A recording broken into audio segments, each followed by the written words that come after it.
You still have some folks coming in.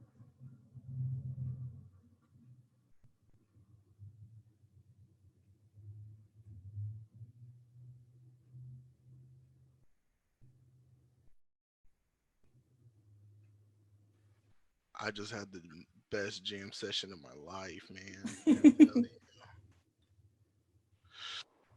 you. Ooh. All right, looks like one of our presenter is here. All right, so we are on live also on Facebook. So if you know anybody that is wanting to use Facebook, they're more than welcome to log on there and watch us there. And as Tehillah is going to present, I just want to welcome everyone. So to all of our attendees here and on Facebook, welcome. My name is Samantha Kuhn, and I am one of the Mvskoke Nation Youth Service Specialists working with the Mvskoke Nation Youth Services Program. And I just want to welcome everyone today and also just let you know if there are some issues that you're going to like that you are having while we're online. Just let us know. There is a chat box that's here on the Zoom, or you can actually comment in our live too. So you can check that out and see what's happening there. If you have any questions, go ahead and feel free to use that. Also, we'll do our best to respond to that myself or to Gila. So just go ahead and use that. And we also have a question and answer um, box that we have. And so, you're welcome to post any questions that you might have there, or we may have some too. So I just want to thank you guys again, Mado, for joining us. And I just want to tell you a little bit about our program that we have. Um, and actually our program itself. So the Mvskoke Nation Youth Services Department, our program, what we do is we are here to empower Mvskoke youth and by connecting them to culture, community, and resources. Um, we have our own program goals that we have set aside for our youth, and a few of them are as follows. Let me see if I get this going. Our program goals are to foster advocacy, provide resources, promote civic duty, encourage wellness, and create support.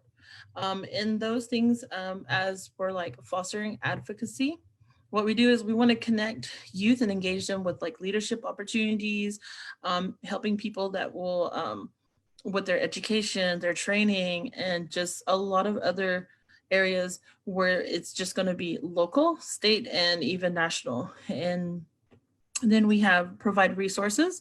We also will refer our youth to resources where it can help them meet those goals that they set for themselves.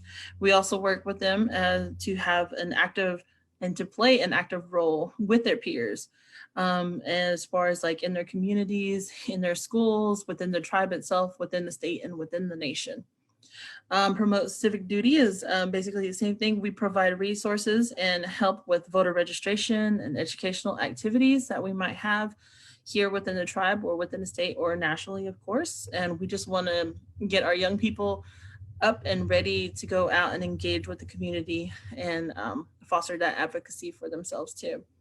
Um, Encourage wellness. We provide education, training, and activities on different social issues that are affecting our youth, such as like developing healthy activities, promoting a concept of culture is prevention. And so doing a lot of different cultural activities with their youth, providing the resources that they may need for themselves and for their community in itself. And then our last one is to create support. We focus on developing a formal and informal mentoring opportunities and working to create the Mvskoke Youth Cultural Arts Mentorship. This project, it was actually built on for the Girls Becoming Mentorship, and that was created by Joy Harjo and Jennifer Forrester. Both of them provided consultation with our program and for this project, and we're very thankful for them and for their vision and for their guidance. Over the next few weeks, we're going to have a host, or we are actually going to be hosting a series of presentations for our mentees, which are our youth that were a part of this program. And it's going to focus on tradition, culture, and knowledge. And there's going to be 8 of them. So we invite you to join us for each of those times and see what our youth are doing. So today we're actually going to hear from Tehillah Wind about his experience with traditional art. And so Tehillah is also with us here. Yes, ma'am. Oh, there he is. Uh, All right. Okay, so we'll start right off the bat. So Tehillah. all right, thank you. Just want to say welcome to everybody coming in this fine evening, afternoon, whatever you want to call it. Just want to say thank you for coming in. Right on. All right. So this is Tehillah. Uh, as Miss Samantha Kuhn said, my name is Tehillah Wind. My hometown is Morris, Oklahoma. My clan is Edgelagi, and then there goes the slide. No, Sorry. I was just playing. Edgelagi is Deering Creek. My tribal town is Ojiabova, Hickory Ground. I participate in ceremony at Bagan Tallahassee, which is Peach Ground, and that's pretty much about me. Just if you got questions about me though, you can ask in the Q&A later on. So. All right. Awesome. Thank you, Tehillah. All right. So let's move on. All right. So the fundamentals of art is personal vision and shapes and shading / shades. Personal vision is to me is like what I can see and what I know I can do with my art, whether I can see it physically or mentally. When I say mentally, I mean like I can go somewhere, I can travel somewhere, and like I can look at something for so long and it'll stay in my head, and then I can go back and think about it and then draw it again. That's kind of how some of my artwork is, and I can show you and tell you more whenever we get to that point of the presentation, and onto the shapes and shading and shades and shading. Sorry. And here's some examples of shapes and shades. As you can see in the bottom second row or second to bottom row, you see some circles that are shaded. I done this a while back when I first started the mentorship. Whenever I started getting the habit of doing all these shapes that my mentor George Alexander was helping me start to develop that skill, because it really is a necessity in art, because I never really thought about it like that until I started talking to George more, and like it's crazy because now when I look at things, I see everything as a shape. I look at a person, I see circles, rectangles, squares. I can see all these random shapes in a person using just my imagination if I wanted to. And so you can go ahead and look for like a few more seconds at the shaded shapes and where I was trying to get at with the circles and squares and the triangles. Whenever I was like, if you don't have good enough health self care, then you can't. I mean, you can, but it's just going to be like, how do I say this? It's just going to be like, oh, it's art, it's whatever. But art is very important to the people, for especially Mvskoke people and many tribes, because our art is very sacred and important to us. And so that's like you gotta take it and you gotta use it to your ability, because without art, and if that's what you want to pursue, then you gotta take it. And so that's how I see that. Awesome.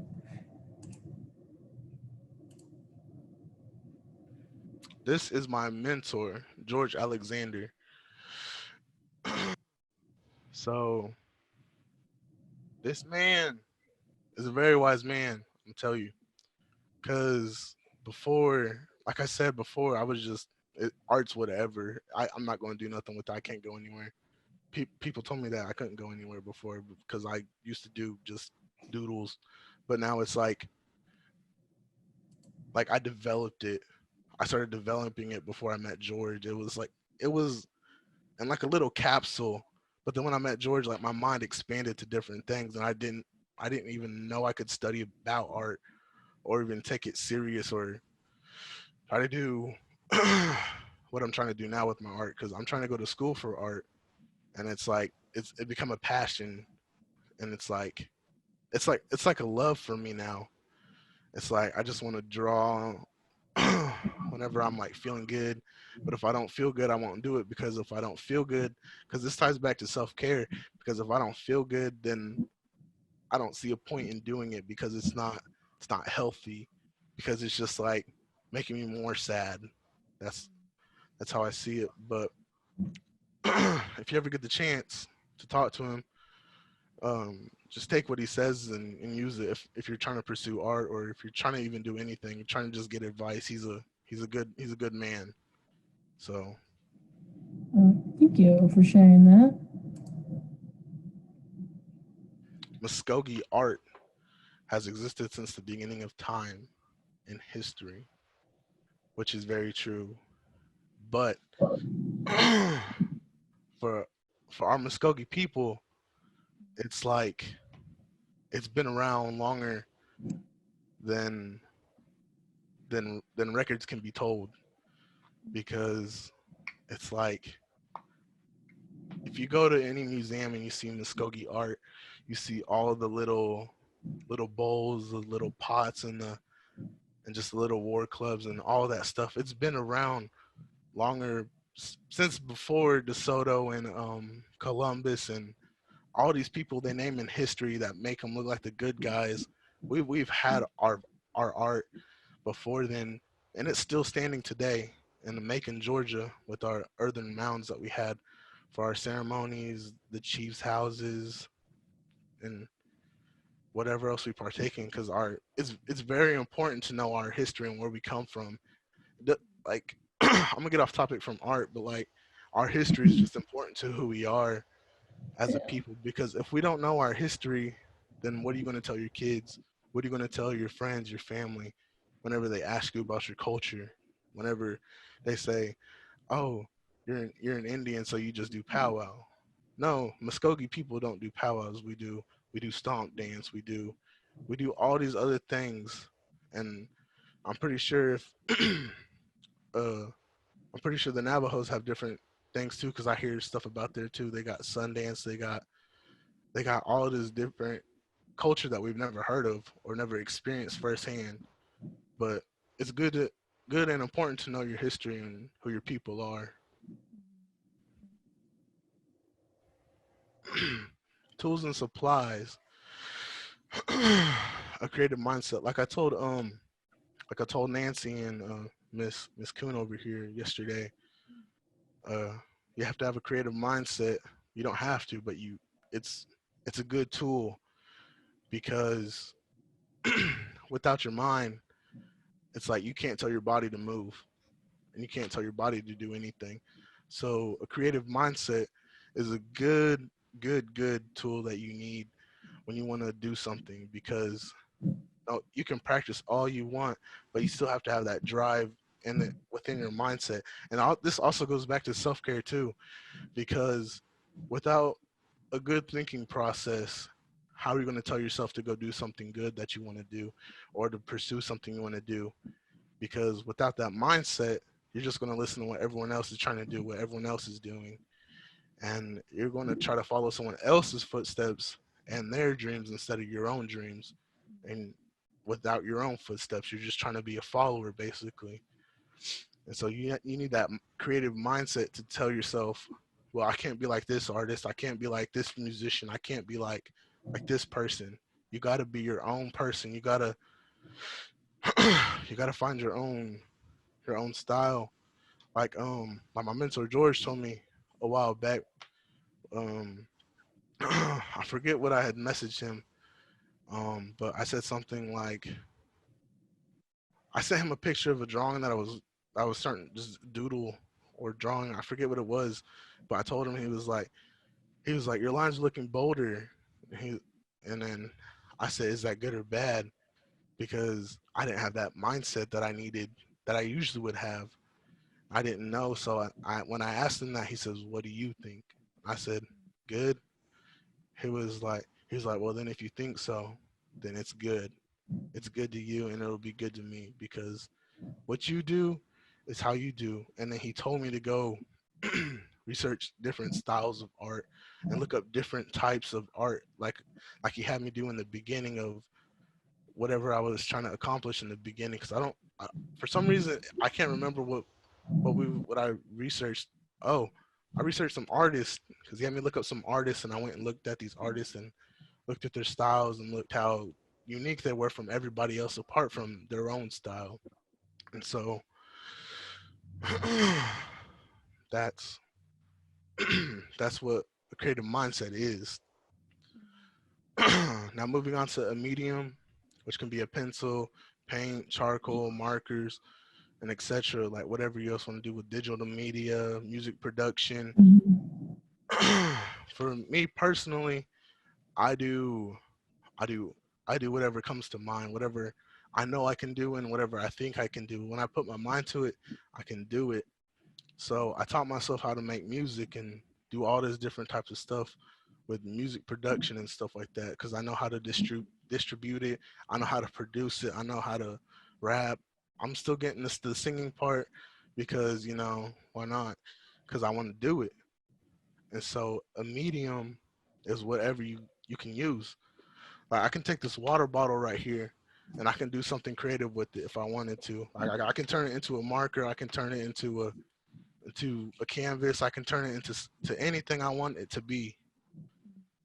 That's what a medium is, and that goes along with the surface too. Like I said, whenever I could turn this into a canvas if I wanted to, just to do a drawing or a painting on it, and then because all you could really have to do is just flatten it, and there you go. It's a surface. That's all you got to do for a surface.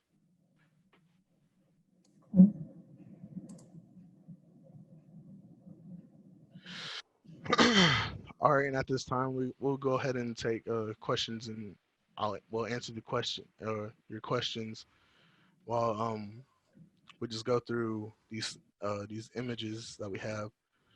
I'm just going to talk about the images that come up. So go ahead and ask questions, and we'll answer them for you. So on the left picture over here, this is my usual art supplies that I use is pencils, pens, and then my airbrush I have over here with some paint, and then I got my paper. In the background, you see my keyboard and my computer, and that's what I use for my music production. But I upgraded to that MIDI pad right there on the right image, and a MIDI pad is like a drum and a keyboard at the same time. What do you like to do more, music or draw? I haven't figured I haven't figured that out yet, but I know I love doing drawings more than I do music because I find myself with a pen and pencil more than I do my keyboard and mouse. So that answers that question. Well, I have a question. Yes, ma'am. So, so you said you like to draw and then you like to make music. So of the two, which one do you think takes more discipline to do? More discipline. Ooh, that's a tough one. Put you on the spot. Inquiring minds want to know. Inquiring minds. Well, my music process takes long. Well, it used to take longer than it does now because I just got this the the MIDI board as I called it. I just got that, so it makes everything way like 10 times faster because I made a song and what's it called? I used the knobs on that board right there to change the tone and stuff like that, and that like took me forever to figure out. And so I just needed patience, which is a key element to doing any type of art also. Mhm. So I think music is more disciplined because you have to use your ears instead of just your eyes because you have to like constantly look like this and like go over and like sometimes I catch myself like with one earmuff on like this. I'm just sitting here like this trying to listen, but then when I put it back on, I'm just like I can't find what I'm trying to find my sound, and just like I can't. Oh, there's another question. Aside from Muskogee and Native traditions, do you find influences from other cultures? Ooh, um, I would say yes, because I just don't know just my culture, because I have friends that are dying, and Navajo, and Lakota, and Dakota, and Omaha, and they're always talking about their culture, and it's so different from our culture, because their tradition is powwow. That's their full on tradition. Like, they take it so serious. From aside from the money and everything, it's like they just like, it's like their way of life. But as to Muskogee people, our way of life would be stomp dance or church.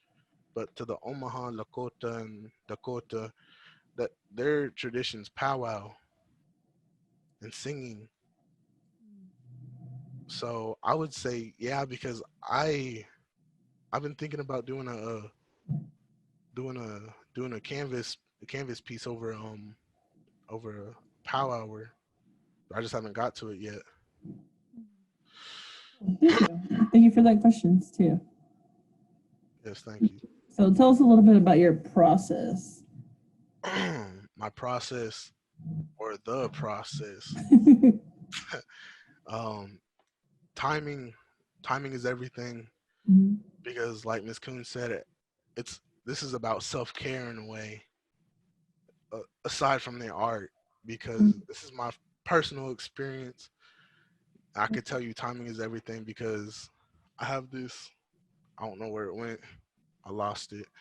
Um, but I had this piece that I did, that I was getting ready to hang up, but I don't know what I did with the tack that I was going to use. But it took me like 2 days and 5 minutes.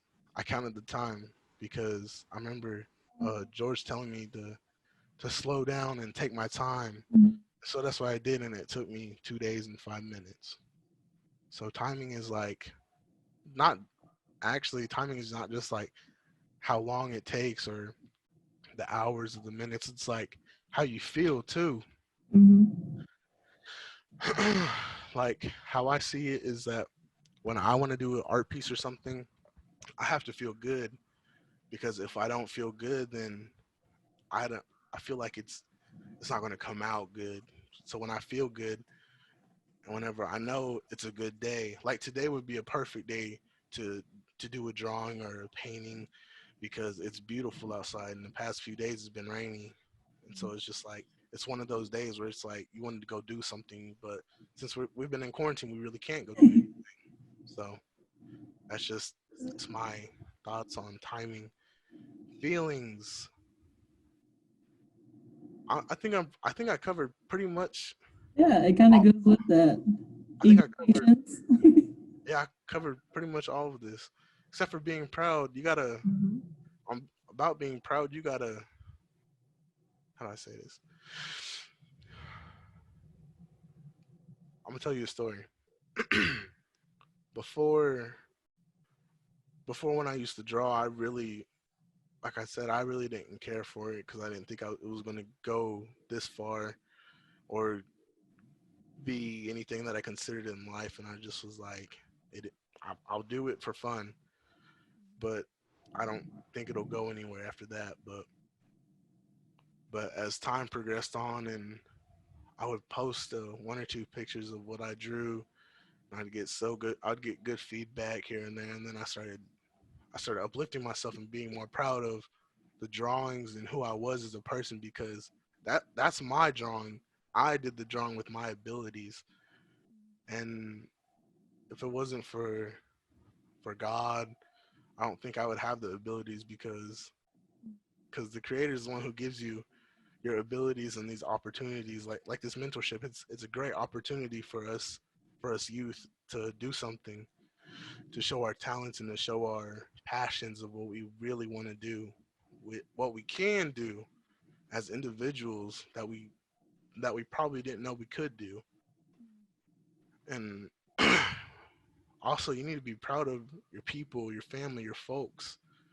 You got to be proud of who you are as a person. Like like if you go to my Instagram handles or my YouTube handles, you'll see Hodoli, but I say it Hodali, so people will say it that way instead of Hodoli, because a lot of people are going to forget Hodoli, but to remember Hodali because it sounds English, and so that's my last name. My last name Hodoli is wind and creek, and so I started using my last name on everything I did because I realized that I need to be proud of myself and who my folks are and who my people are. And so when people message me on Instagram, Snapchat, the first thing they say is, "What does your name mean?" And I just tell them it's my family's last name. It means wind in my people's language. Mhm. And so being proud is very key.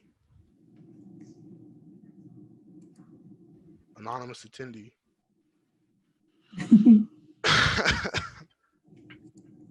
It says, "Where do you see yourself in the next few years after this program, and how will you inspire other youths?" Well, I have a whole plan set up set apart from me. I have backup plans. I have all these plans set for me. And if the first one doesn't work, I'll pursue the second one. That one doesn't work, I'll do the next one. And then if I realize those aren't working, I have to come up with a new plan. But for the next 2 years, I'll be over here at the Creek College Mhm. getting my gen ed, and then after that, I'm gonna transfer over to AIAI, American Institute of Indian Arts School in Santa Fe, New Mexico. And so that's where I see myself. I see myself still doing what I'm doing now, but more gradually, because right now I didn't really think about it until now, but I have a lot of free time to be drawing, to be making music.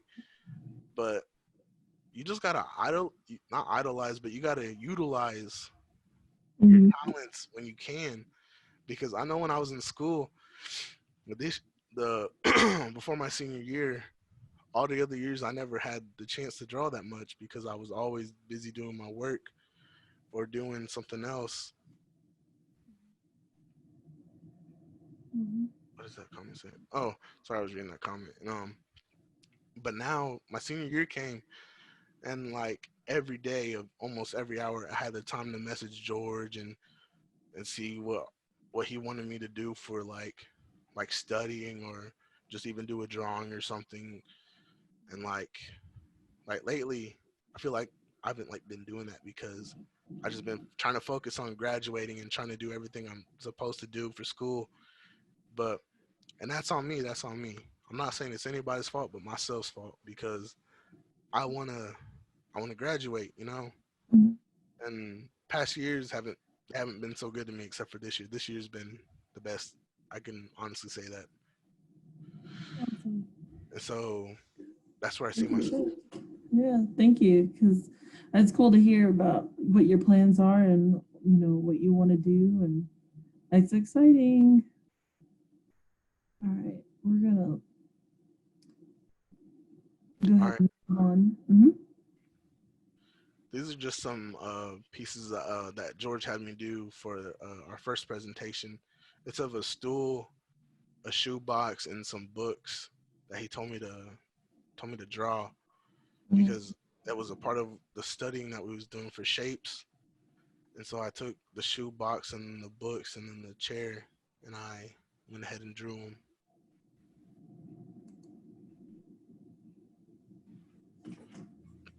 Uh, Same thing here. This is on the left side. This is the left side of the chair, and then the shoebox, and vice versa with this other side. This is the right side of the chair.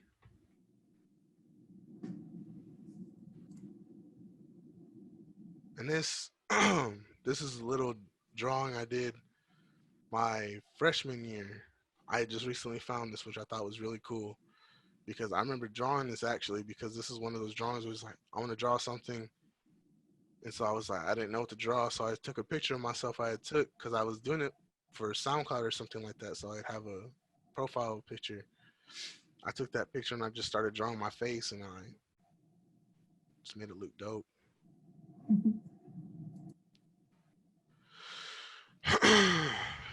This little drawing right here was for a project that we was trying to do, but was unable to do. But I still kept the picture because I never drew anything like this before, and it looks really cool. Um, it's a it's a pot sitting on boiling water, and the steam's coming up from the pot because at the bottom of the pot there's a crack. There was a crack in it, and so when it was in the pot, it was starting to come up. And this is a piece I did for I think for Easter. Yeah, I did this for Easter because I was missing home. It was a Sunday, and I was just missing home. I was missing my mom, and I wasn't home at the time, and so I drew this picture from kind of for like a Easter present, I guess you can say. It's a picture of Jesus on the cross. These are just some really, really, really old pictures I did in my freshman year too. um, Not much to say about the left side. I was just kind of bored, and then the image on the right side, it was just I don't know what it was. I was just like thinking of like clowns. I was like, I'm gonna draw Stajati clown. So I drew me a native clown. His hair is feathers. So That's pretty cool. really dope. This is I did this in this I think I said 8th grade, wasn't it? I think so. I I did this drawing in 8th grade because I knew eventually I was gonna get tattoos after I leave my house. And I was like, man, I'm gonna draw a tattoo. I'm gonna get on my arm. So I just drew this tattoo. It says Obunga, which means dance. And I drew a little stomp dance hat on the far left side. I just recently found this one too. Those graffiti pieces. I just found all those too in some old folders that I had found under my desk that I haven't really touched in a very long time. Because I just throw stuff in there and then I forget about it.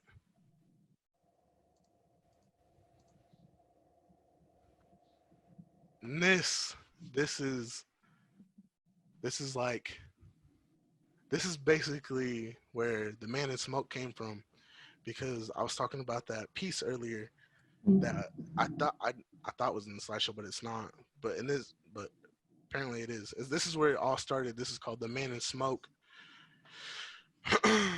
Like I said earlier, I was like, it's like an image of myself when I'm older because of or who I am now because I feel older and I feel more wiser because I'm more responsible about things and and whenever I do stuff I think about everything before I do it now because before I'll just be like I'm gonna do it, I'm just gonna wing it, but now I'm just like this is like an image of myself when I'm an older man because I'm pushing everything out of my way, all the negative and all the bad energy and bad vibes out of my way because I don't need that in my life anymore. I'm a better person today.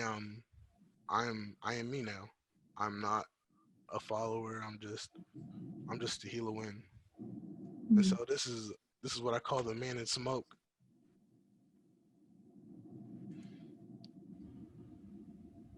And this little drawing right here, I don't even know what I did it for, but I think I was in Texas. I was in Texas and I was just Oh, sorry. I was in That was me. Texas. I was in Texas. I was like, I'm gonna draw another head for the man in smoke.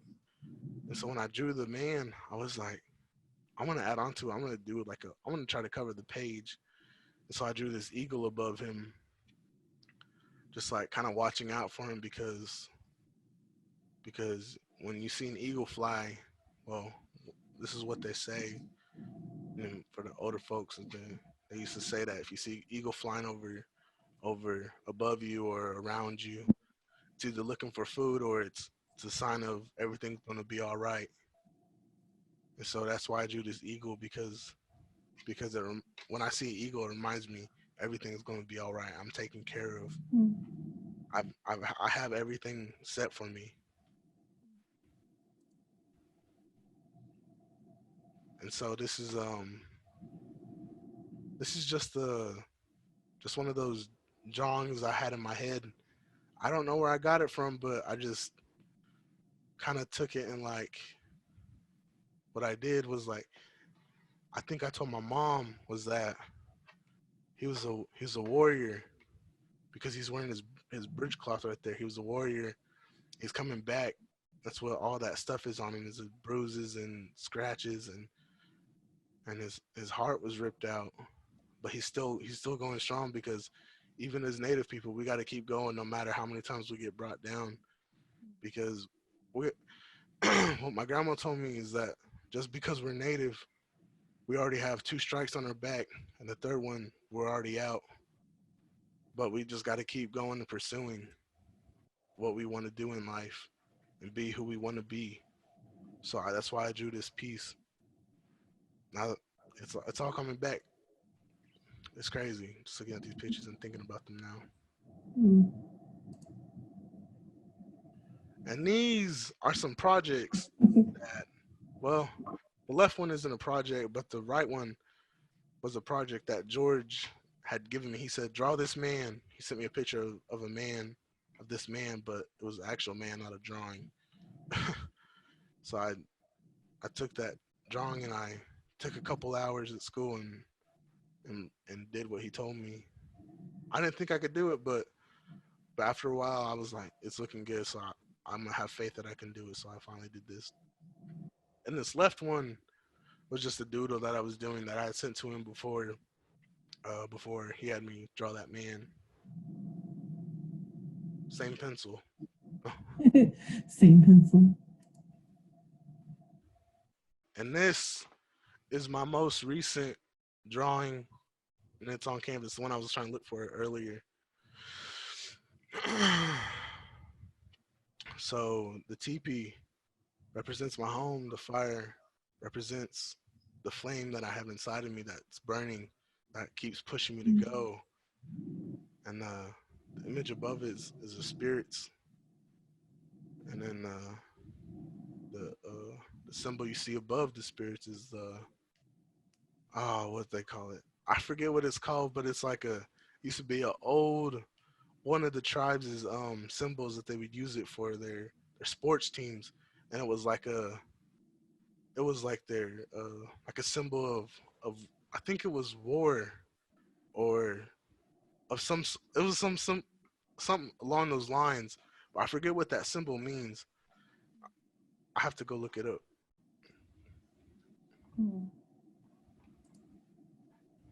And this is a drawing I did a while back too, um of a little funny story. Well, it's not funny, but it's a story time. But the little boy that's in that image right there on the right, that's a picture of my little brother that I had found. Uh, I forget where I seen this picture, but it was him, and it hat that looks exactly like that, running around in a diaper outside. And so I took that image of him just standing there, and I went and took that and I put it and put clothes on him and added a little stickball stick to his arsenal right there. And then I added this shell shaker next to it just to add on to it. And all them faded lines that you see above their heads is like a I was getting ready to start doing an arbor, but I never did it. I have no idea why. I'm gonna be honest with y'all. I was like, it looks good the way it is. So Sorry. values and lessons, patience, a bond, and expression.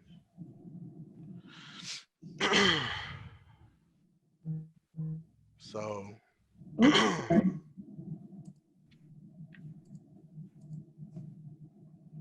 There we go. so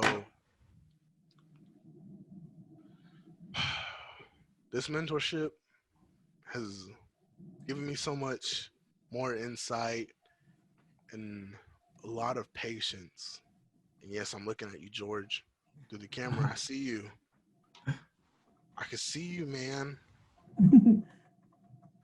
But through this mentorship, I've learned patience with doing shapes for hours and days, circles, squares, triangles, no matter the shape.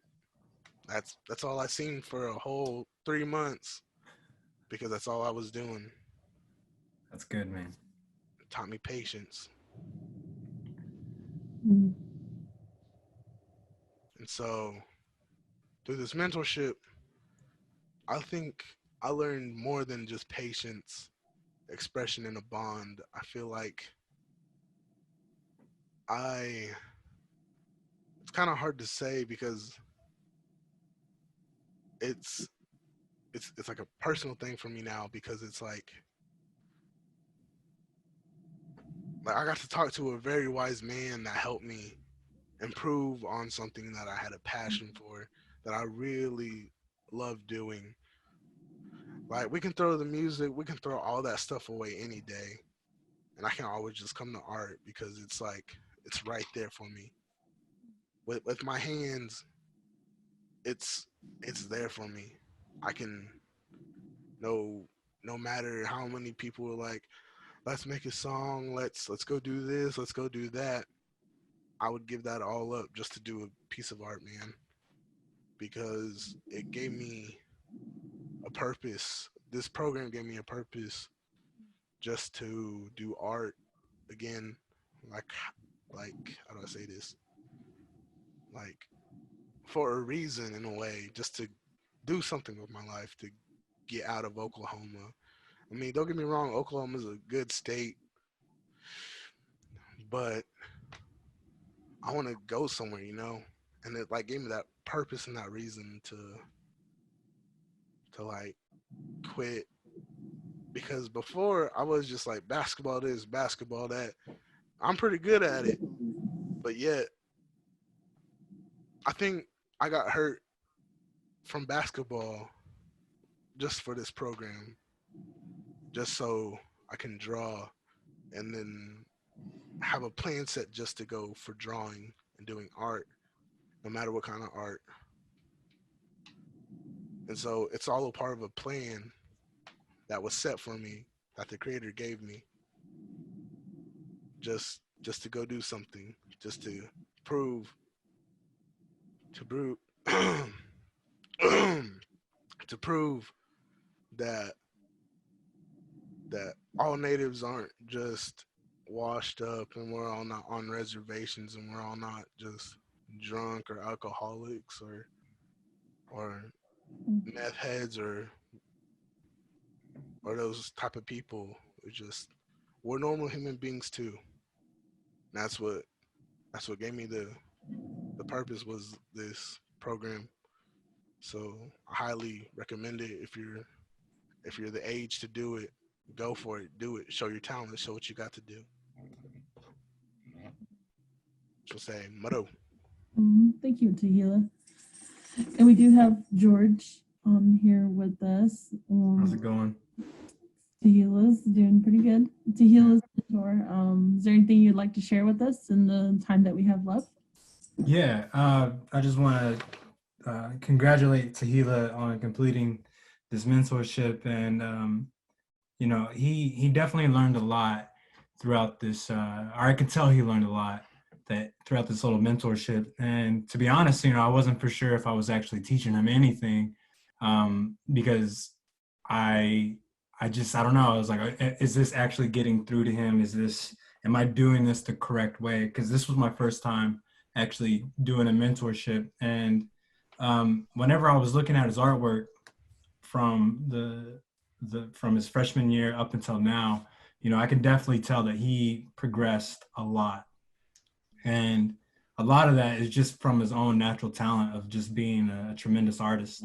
And I would encourage him to continue to make art, but not only just think of art as drawing or painting or sculpting, but music is also art.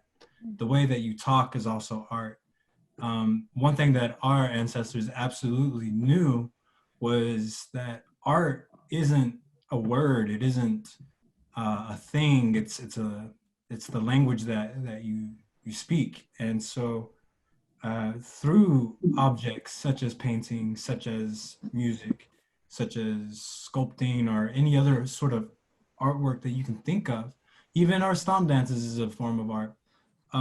It's all a language that is spoken through other mediums. And what we decide to say with these mediums is up to us. And I think that like we as Native artists understood this, that um, art is a language is basically what I'm trying to get down to, uh,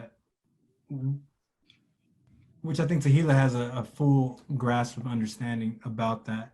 Especially he's multidimensional when it comes to art. You know, he does music, he also draws, and I hope that he explores other mediums as well. I know at the beginning of this mentorship that he wanted to paint. However, I felt that it was necessary for us to take a step back to kind of rehone our vocabulary, if you will, by studying the fundamentals of art. Because the moment that you start to understand these fundamentals, especially when it comes to 2D or 3D art, the better you will be well equipped to execute your projects, and you'll have a better understanding of the skills that you have. So that was the focus that I took into this this mentorship. Tehillah, you did a phenomenal job of your presentation today, but also throughout the entire mentorship. You kept me accountable as much as I kept yourself accountable. I would encourage you to continue doing your art projects, and feel free to contact me at any day of the week, any time of the night, any time of the day, if you have any sort of art concerns. That's pretty much all I have to say. You did a great job, man. Thank you. Thank you, George. Thank you, George and Tehillah, for your words. We're down to our last 5 minutes, I believe. And so we're going to kind of wrap things up. So with the presentation today, you know, we just want to thank everybody that attended, that came on and got to listen to how this program has impacted Tehillah's life, and even his artwork and the things that he shared with us today. You know, yesterday he shared a little with us, and even today I was just very just proud of him. And so it was amazing to see all this and to happen. And right now we have some information for you here on the screen. Our phone number, if you want to contact our office or email us, or even check out our social media places too, on Facebook, Instagram, Twitter. And we also are going to have a poll for you guys popping up right now. We want to know, you know, after listening to this presentation and seeing it and hearing it straight from a youth, you know, how are you inspired to learn more about your Mvskoke culture? You know, you have some choices there: not inspired, somewhat inspired, or very inspired. And, you know, we just want to take that into consideration for the things that was shared, and, you know, what you could actually be able to do. So, and then also, if you're listening to us too, you know, you can still text us at 918-777-3361. And you can even ask, you know, tell us then, not inspired, somewhat inspired, or very inspired. And we would greatly appreciate, you know, you taking the time to do the poll. Also, you know, if there's any feedback, or if you have any other questions, you know, you're welcome again to put it in the Q&A or even in the chat box. And if we're not able to get it today, you know, we can get it to Tehillah, and we can see, you know, what he has to say about this today. And we just want to thank you so much for being here with us. And also seeing that the poll, we're so glad that a lot of you out there were inspired in some way, whether it was somewhat inspired or it was very inspired. You know, we thank you for taking that time and consideration for listening to today's presentation, and we invite you out to come back and to be on this interesting digital age way of gathering together. Even though we're not in person, you know, we're here. Next week we'll have another presentation by one of our youth mentees, and so I invite you to come back with that. There's also, whenever the webinar closes, there's going to be a survey, and we would love to hear back from you guys about the program or about the presentation that Tehillah did today, or even about the mentorship. You know, we would really appreciate that you do that for us. And we would also like to thank, of course, the First Nations Development Institution for making this project possible, and for the grant for that. That was a big part of our program, and so we thank them very much for their help and their guidance and assistance there too. If you want to learn more about what's coming up in the next couple of weeks with all of our presentations, please go to our website at mvskokeyouth.com/events, and you can see all of those that are scheduled to be joining us via Zoom, digitally, on the phone, whatever it might be. You know, we just invite you all to come back. So tell others that are out there, and we just want to make sure that you see what we have going on, the programs that we have to offer, and just the joy that we have from working with our young people and seeing them be empowered and to just continue on. So we thank you again, and I just want to tell you, Mado, Hadam Giajatlis, we'll see you again. So hopefully we'll see you next week, and please don't forget to fill out our survey at the end. So thank you very much.